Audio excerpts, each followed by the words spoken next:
Hello, this is UJWAL.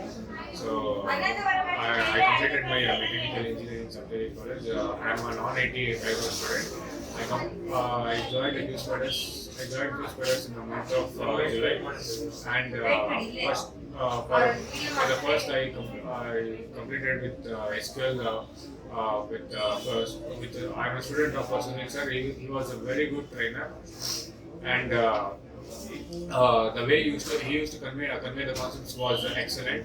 So till now we have the concepts in our head. So we need not to study. Once the concept is understood conveyed by Mr. Sunil sir, and later I started with manual testing classes. That is Pradeep also sir. So as you know, Pradeep also sir, he is very good at teaching. So nothing more can be said about him.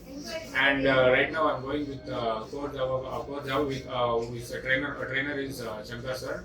So he's absolutely very good at making understanding concepts to us. Being a non-IT background student, so I am very good familiar with software skills. That is, I'm very good at Java right now. So now I got placed in a very good company, and being I have a very less percentage in mechanical.